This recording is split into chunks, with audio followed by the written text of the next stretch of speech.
Well, the rain dictates here that you practice in the morning. And we are going to roll the dice on a couple of those afternoon practices because those are all happening after the players have a day off. And after a day off, I'd like to get them back in the building, get meeting with them again, get them rolling before we go back out on the field. And, we'll just cross our fingers and hope it doesn't rain. If it rains, we got a beautiful indoor facility we'll go into. Vic, for you personally, as you adjust to being a head coach, is the biggest adjustment going to be the on-field site instead of up in the booth?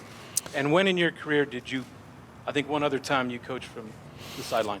Yeah, that will be a big adjustment for me. I liked being in the box. I think it gives you a great view of the game. Rich will be up in the box.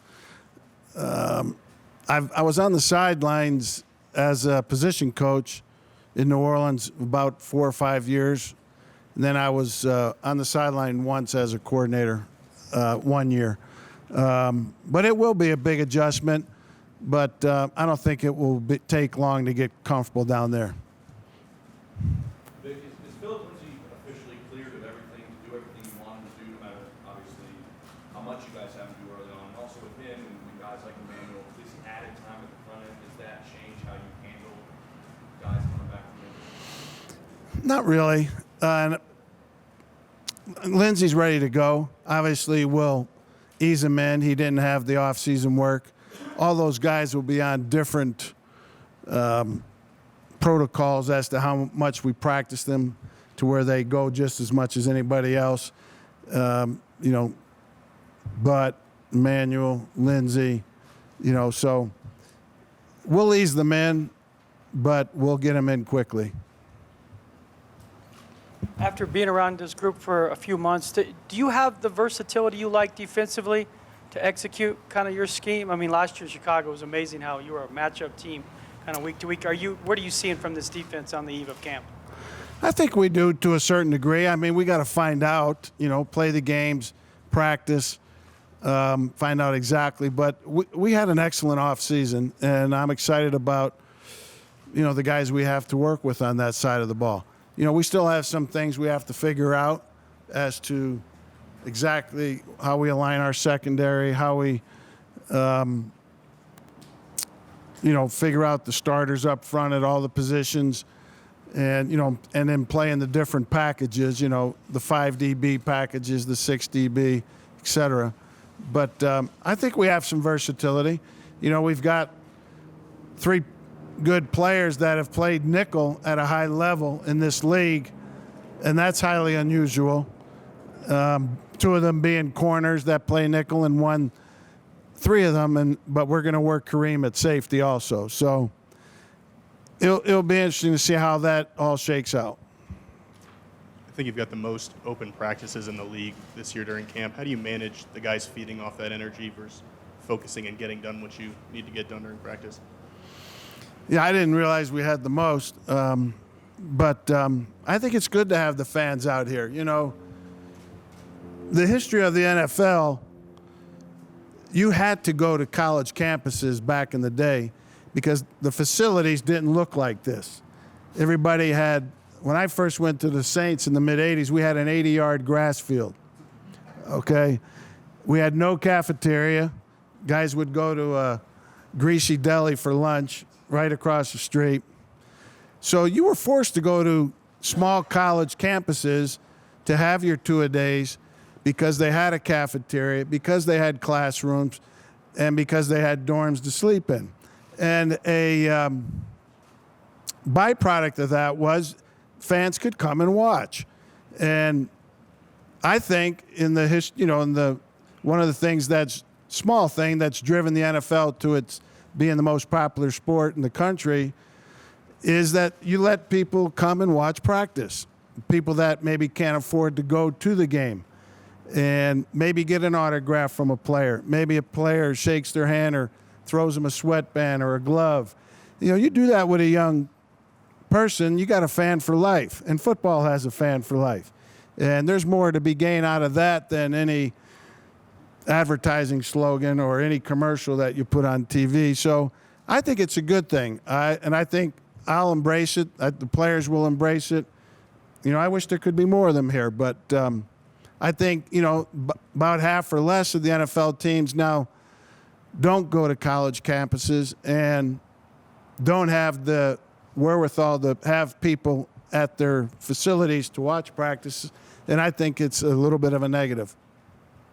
Coach, obviously you knew a bit about Rich Scangarello before you hired him. Curious if there's anything you've learned about him over these few months working with him that gives you more confidence in his ability to have success. Yeah, I think Rich is I knew a little bit about Rich, obviously, before we hired him. We put him through an extensive interview really 2 days that he was here. And I've not been disappointed at all. And in fact, he's exceeded my expectations. And high intelligence of the game, really knows the system that he's been in, but yet is very adaptable to some other things that can add to the offense. Does a good job of working with the other coaches on the offensive staff, and been very pleased. Vic, you've coached some of the most legendary defensive players in the history of the game. Now you're coaching Von Miller. What is it that sets Von Miller apart, and is he right in that pantheon with Ray Lewis, Khalil Mack, and the others? He is, but I think he's got more to give. I think we can make him be a better player. He's got to make himself be a better player. Let me rephrase that. With us guiding him and being a resource for him, I think he has more in him, that he can even be better and better. He's a guy that, should be in the mention for, Player of the Year awards and stuff like that. But if we can get him to improve, to do all the little things correctly, and not that he hasn't in the past, but improve it and just become a little bit better. What a guy with his talent level, a little bit ends up being a lot.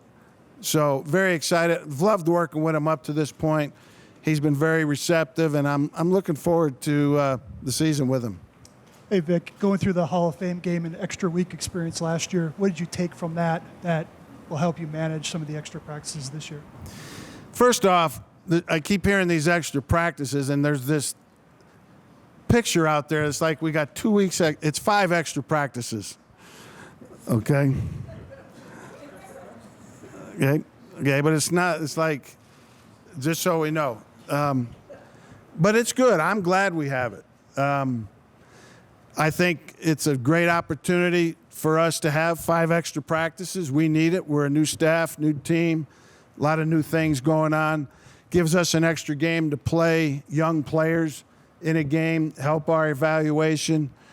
I see no negatives to it myself. And, yeah, maybe down the road, if I think we're maybe a little tired or something, because we've had the extra practice, maybe we'll have an extra day off here or there. But I think it's totally a big benefit, no negative. You've talked a number of times about helping Von Miller be a slightly better player. To what extent, especially with the versatility you have at the back end of your defense in the secondary, can you help Chris Harris be a better player? Is that possible? And if so, how so? Yeah, he can. Maybe schematically do some things that he can excel in. Decide whether he's more of a corner or a nickel for us. And he's going to have to dive in and really learn the ins and outs of what we're doing, because he missed a couple months of that. Couple months meaning the first month being classroom, the 2/3 of the on-field work. So he's a little bit behind, and he's got 2 positions to learn, not just one.